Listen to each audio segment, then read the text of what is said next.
ব্যাপক তুষারপাত ও বরফ জমে থাকার কারণে ব্রিটেন জুড়ে শত শত স্কুল বন্ধ ঘোষণা করা হয়েছে। বিভিন্ন এলাকায় ট্রেন ও বিমান চলাচল বাতিল করা হয়েছে, আর অনেক গাড়ি চালককে পড়তে হচ্ছে কঠিন পরিস্থিতিতে। দেশের কিছু অংশে এখনও তুষারপাত ও বরফের জন্য হলুদ সতর্কতা জারি রয়েছে। আসসালামু আলাইকুম, আমি জান্নাত বৃষ্টি। বিগত অনেক বছর ধরেই বাংলাদেশ থেকে ইউকেতে এবং ইউকে থেকে বাংলাদেশে পণ্য আনা নেওয়ার ক্ষেত্রে ব্যবহার করছি বি কার্গো সার্ভিস। আপনারাও ব্যবহার করতে পারেন বিশ্বস্ত কার্গো প্রতিষ্ঠান বি কার্গো। শীতকালীন এই দুর্যোগের সবচেয়ে বড় ধাক্কা সামলাতে হচ্ছে স্কটল্যান্ডকে। উত্তর স্কটল্যান্ডের কিছু এলাকায় ইতোমধ্যে যে তুষার পড়েছে তার উপর আরও 10 থেকে 15 সেন্টিমিটার তুষারপাত হতে পারে। ক্রিসমাসের ছুটি শেষে সোমবার অনেকেরই স্কুলে ও কাজে ফেরার কথা ছিল, কিন্তু বাস্তবে স্কটল্যান্ডের অনেক এলাকা এখন পুরো তুষারে ঢাকা। দৃশ্যটি দেখতে পোস্টকার্ডের মতো সুন্দর হলেও এর ফলে পরিবহন ব্যবস্থায় ব্যাপক বিপর্যয় দেখা দিয়েছে এবং শত শত স্কুল বন্ধ রয়েছে। অ্যাবারডিনশায়ারের মতো সবচেয়ে ক্ষতিগ্রস্ত এলাকাগুলোতে ভারী তুষারপাত মোকাবেলায় গ্রিটার ও ট্রাক্টর দিয়ে নিরলস চেষ্টা চালানো হচ্ছে। And I've done this since the age of 18 and I'm 62 now, and I've not seen so many drifts. Normally I know where the drifts are going to be, but this year they've been coming at strange angles depending on the wind, so that's caused a lot of problems for a lot of people.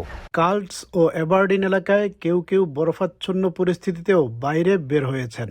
This is beyond a joke because there's so many disabled and pensioners live here and nobody's even attempted the pavements, not one.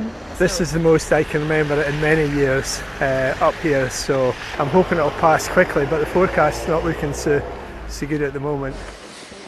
শিশুদের জন্য অবশ্য school বন্ধ থাকা মানে বরফে মজা করা। I've never had school just shut down for a whole day because of snow.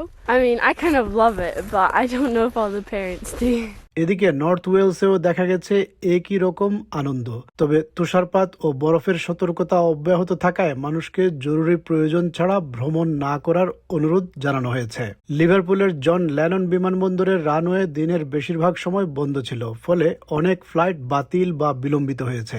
Northern আয়ারল্যান্ডে শতাধিক স্কুল বন্ধ রাখা হয়েছে এবং কিছু ফ্লাইট বাতিল করা হয়েছে। লন্ডন ডেরির কৃষকেরা তাদের গবাদি পশুর দিকে সতর্ক নজর রাখছেন। তুষারাচ্ছন্ন থাকার এই চ্যালেঞ্জ অনেকের জন্য আরও কিছুদিন চলতে পারে, তবুও কেউ কেউ দৃঢ় মনোবল নিয়ে সব বাধা উপেক্ষা করে স্বাভাবিক জীবন অব্যাহত রাখার চেষ্টা করছেন। আসসালামু আলাইকুম, আমি জান্নাত বৃষ্টি। বিগত অনেক বছর ধরেই বাংলাদেশ থেকে ইউকেতে এবং ইউকে থেকে বাংলাদেশে পণ্য আনা নেওয়ার ক্ষেত্রে ব্যবহার করছি বি কার্গো সার্ভিস। আপনারাও ব্যবহার করতে পারেন বিশ্বস্ত কার্গো প্রতিষ্ঠান বি কার্গো।